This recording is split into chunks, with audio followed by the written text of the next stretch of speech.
जय हिंद मेरे प्यारे दोस्तों। आज हम लेकर आए हैं एक और बेहतरीन प्रैक्टिस सेट।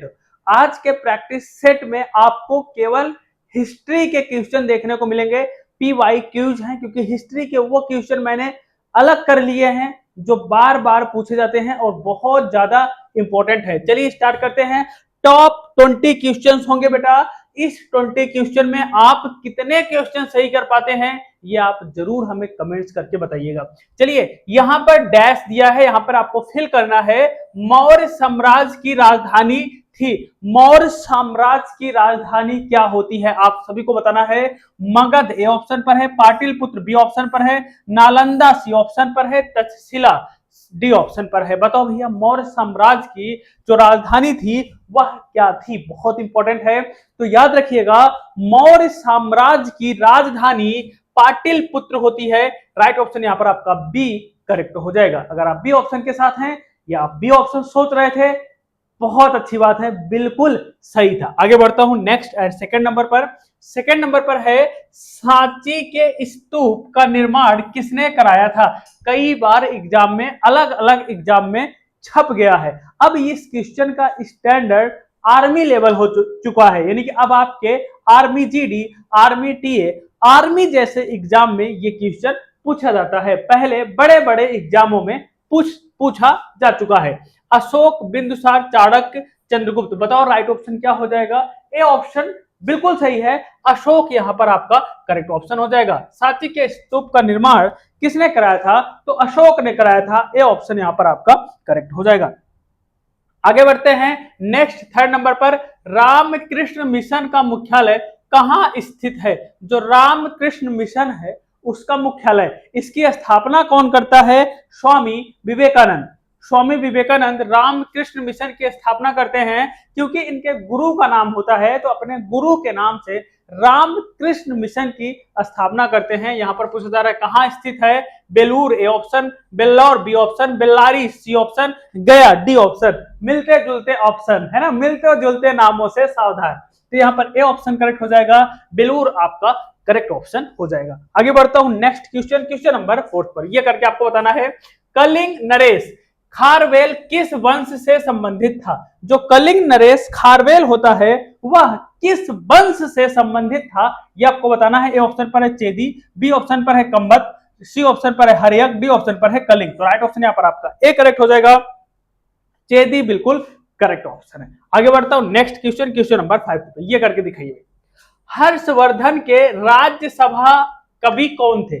जो हर्षवर्धन होते हैं उनके राज्यसभा कवि किसे घोषित किया गया था, कौन थे। ए ऑप्शन पर है जयदेव, बी ऑप्शन पर है बाणभट्ट, सी ऑप्शन पर है चंद्रवरदाई, डी ऑप्शन पर है बिल्हड़। बताओ राइट ऑप्शन क्या हो जाएगा। बी ऑप्शन करेक्ट है, यहां पर बाणभट्ट आपका करेक्ट ऑप्शन हो जाएगा। ये जो चंद्रवरदाई होते हैं ना, ये पृथ्वीराज चौहान के दरबारी कवि होते हैं, यानी पृथ्वीराज चौहान के अगर पूछा जाएगा तो आप चंद्रवरदाई लगाओगे, और अगर पूछा जाएगा हर्षवर्धन के तो बाणभट्ट थे। राइट ऑप्शन यहां पर आपका बी करेक्ट हो जाएगा। आगे बढ़ता हूं नेक्स्ट क्वेश्चन, क्वेश्चन नंबर 6 पर। यह करके दिखाइए। गुप्त काल के दौरान चीन के किस यात्री ने भारत का भ्रमण किया था। गुप्त काल के दौरान चीन के किस यात्री ने भारत का भ्रमण किया था। ए ऑप्शन पर है हेंगसांग, बी ऑप्शन पर है फाहियान, सी ऑप्शन पर आई चिंग, डी ऑप्शन पर है ली क्यूस। तो याद रखना बेटा बहुत इंपॉर्टेंट है, फाहियान, बहुत ज्यादा फाहियान था, है ना। फाहियान यहां पर आपका राइट ऑप्शन बी करेक्ट हो जाएगा।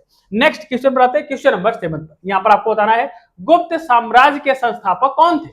गुप्त साम्राज्य के संस्थापक कौन थे। कंफ्यूज हो जाते हैं, अच्छे अच्छे बच्चे कंफ्यूज हो जाते हैं। क्यों, क्योंकि चंद्रगुप्त सेकंड, समुद्रगुप्त, श्रीगुप्त, घटोत्कच। बताओ राइट ऑप्शन क्या हो जाएगा। तो यहां पर आपका जो राइट ऑप्शन हो जाता है बाबू, वो हो जाता है आपका सी, श्रीगुप्त। कौन सा, श्रीगुप्त यहां पर आपका करेक्ट ऑप्शन। आगे बढ़ता हूं नेक्स्ट क्वेश्चन, क्वेश्चन नंबर 8 पर। किस काल को भारतीय इतिहास का स्वर्ण युग कहा जाता है। बहुत इंपॉर्टेंट है और सभी बच्चों को पता भी होना चाहिए कि किस काल को भारतीय इतिहास का स्वर्ण युग कहा जाता है।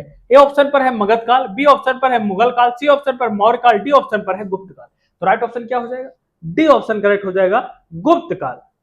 कौन सा काल, गुप्त काल यहां पर आपका करेक्ट ऑप्शन। आगे बढ़ता हूं नेक्स्ट क्वेश्चन, क्वेश्चन नंबर 9 पर। यहां पर आपको बताना है बेटा विक्रमादित्य किस प्रसिद्ध गुप्त शासक का अन्य नाम है। क्या है, विक्रमादित्य किस प्रसिद्ध गुप्त शासक का अन्य नाम है? ए ऑप्शन पर कुमार गुप्त द्वितीय, बी ऑप्शन पर है चंद्रगुप्त प्रथम, सी ऑप्शन पर है चंद्रगुप्त द्वितीय, डी ऑप्शन पर है रामगुप्त। ये भी क्वेश्चन ऐसा है बच्चे कंफ्यूज होते हैं, क्योंकि अगर प्रैक्टिस अच्छे लेवल से नहीं है तो ऐसे क्वेश्चन में कंफ्यूज होना जाहिर सी बात है। चंद्रगुप्त प्रथम और द्वितीय में बच्चे होते हैं, तो यहाँ पर राइट ऑप्शन सी हो जाएगा, चंद्रगुप्त द्वितीय यहाँ पर आपका करेक्ट ऑप्शन। आगे बढ़ते हैं नेक्स्ट क्वेश्चन, क्वेश्चन नंबर 10 पर, ये करके दिखाइए।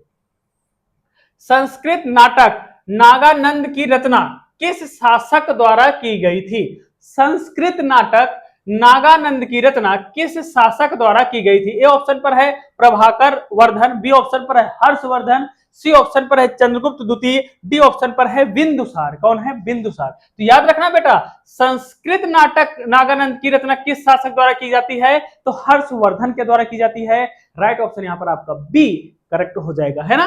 तो हर्षवर्धन यहाँ पर आपका करेक्ट ऑप्शन। नेक्स्ट क्वेश्चन पर आते हैं 11th नंबर पर। विक्रमाशिला विश्वविद्यालय की स्थापना डैश ने की थी? जो विक्रमाशिला विश्वविद्यालय है उसकी स्थापना किसने करी थी? ये आपको बताना है। ए ऑप्शन पर है बिंबिसार, बी ऑप्शन पर अशोक, सी ऑप्शन पर धर्मपाल, डी ऑप्शन पर है चंद्रगुप्त। तो राइट ऑप्शन यहाँ पर आपका हो जाएगा बेटा धर्मपाल। कौन सा हो जाएगा? धर्मपाल आपका यहाँ पर करेक्ट ऑप्शन है। अगर आप सी ऑप्शन के साथ हैं तो बिल्कुल आपका करेक्ट है। नेक्स्ट क्वेश्चन पर आते हैं 12th नंबर पर। किसके शासनकाल में ह्वेंसांग भारत आया था? बताओ भैया, किसके शासनकाल में ह्वेंसांग भारत आया था? जलाउद्दीन, हर्षवर्धन, जहांगीर, पांड्या। तो राइट ऑप्शन यहाँ पर आपका बी हो जाएगा, हर्षवर्धन के टाइम पीरियड पर आता है। किसके? हर्षवर्धन का। बी ऑप्शन यहाँ पर करेक्ट हो जाएगा। नेक्स्ट क्वेश्चन पर आते हैं क्वेश्चन नंबर 13 पर। इनमें से किसे भारत के नेपोलियन के नाम से जाना जाता है? बताओ भैया, इनमें से किसे भारत के नेपोलियन के नाम पे जाना जाता है? स्कंदगुप्त, समुद्रगुप्त, चंद्रगुप्त, कुमारगुप्त। किसको बेटा? राइट ऑप्शन यहाँ पर आपका ए हो जाएगा, स्कंदगुप्त को। किसको? स्कंदगुप्त को भारत के नेपोलियन के नाम से जाना जाता है। अच्छा, भारत के नेपोलियन के नाम से जाना जाता है, सॉरी, यहाँ पर आपका बी ऑप्शन करेक्ट हो जाएगा, समुद्रगुप्त को। किसको बाबू? समुद्रगुप्त को भारत के नेपोलियन के नाम से जाना जाता है, स्कंदगुप्त को नहीं जाना जाता। ठीक है, आगे बढ़ता हूं। राइट ऑप्शन आपका वहां पर बी हो जाएगा, है ना? गलती हो गई। नेक्स्ट देखिए, स्वामी दयानंद सरस्वती ने आर्य समाज 1875 ईस्वी में कहां स्थापित किया था? स्वामी दयानंद सरस्वती ने आर्य समाज को 1875 ईस्वी में कहां स्थापित किया था? ए ऑप्शन पर है बंबई, बी ऑप्शन पर है लाहौर, सी ऑप्शन पर है नागपुर, डी ऑप्शन पर है अहमदाबाद। कौन है? अहमदाबाद। तो यहां पर आपका जो राइट ऑप्शन हो जाएगा वो ए ऑप्शन करेक्ट हो जाएगा, बंबई।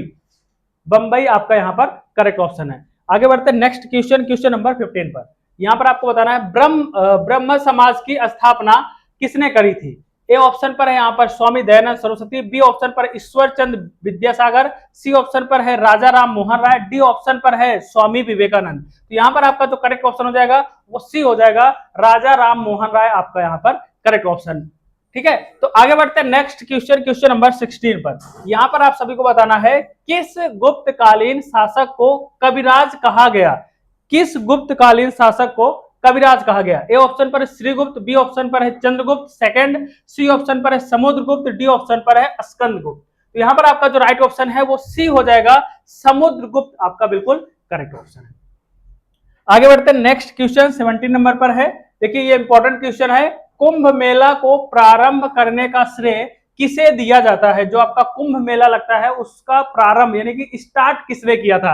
अशोक ने किया था, चंद्रगुप्त सेकंड ने यानी कि द्वितीय ने किया था, या हर्षवर्धन ने, या इनमें से कोई नहीं? तो कौन करता है? यहाँ पर आपका सी ऑप्शन करेक्ट हो जाएगा, हर्षवर्धन करते हैं। राइट ऑप्शन यहाँ पर आपका सी बिल्कुल करेक्ट हो जाएगा। नेक्स्ट क्वेश्चन पर आते हैं 18 नंबर पर। यहाँ पर पूछा जा रहा है कि हर्षवर्धन अपनी धार्मिक सभा कहां किया करता था? जो उसका धार्मिक सभा था, जो धार्मिक मीटिंग होती थी, वो कहां पर किया करते थे? ए ऑप्शन पर है मथुरा, बी ऑप्शन पर है प्रयाग, सी ऑप्शन पर है वाराणसी, डी ऑप्शन पर है पेशावर। तो कहां पर किया करते थे? प्रयागराज यानी कि प्रयाग में किया करते हैं। राइट ऑप्शन यहाँ पर आपका बी हो जाएगा। जितनी भी धार्मिक सभा होती थी वो प्रयाग में होती थी। नेक्स्ट क्वेश्चन पर आते हैं, क्वेश्चन नंबर 19 पर। हर्ष की जीवनी किसने लिखी? जो हर्ष की जीवनी है किसने लिखा था आपको बताना है। ए ऑप्शन पर है फिरदौसी, बी ऑप्शन पर है बाणभट्ट, सी ऑप्शन पर है बारामिहिर, डी ऑप्शन पर है इनमें से कोई नहीं। तो किसने लिखी थी हर्ष की जीवनी? याद रखना बी ऑप्शन करेक्ट हो जाएगा, बाणभट्ट ने। किसने? बाणभट्ट ने लिखी थी। तो बी ऑप्शन यहाँ पर आपका करेक्ट है। नेक्स्ट क्वेश्चन बढ़ाते हैं, लास्ट क्वेश्चन है यहाँ पर, देखिए क्या लिखा गया है। नागानंद रत्नावली एवं प्रियदर्शिका नाटकों के रचनाकार थे। इंपॉर्टेंट है, क्या लिखा है, नागानंद रत्नावली एवं प्रियदर्शिका नाटकों के रचनाकार कौन थे? बाण भट्ट, विशाखा दत्त, सी ऑप्शन पर है वात्स्यायन, डी ऑप्शन पर है हर्षवर्धन। तो कौन करते थे भैया, कौन थे रचनाकार? राइट ऑप्शन यहाँ पर आपका डी हो जाएगा, हर्षवर्धन। कौन थे? हर्षवर्धन। ये रहा आपका टॉप 20 क्वेश्चन जो आपके पेपर में आ चुके हैं पिछले किसी ना किसी सेट में। इसी तरह से आगे और भी सेट आपको मिलते रहेंगे। आप सभी को कमेंट्स करके बताना है इस 20 में से आपके कितने क्वेश्चन सही हुए थे। Thank you.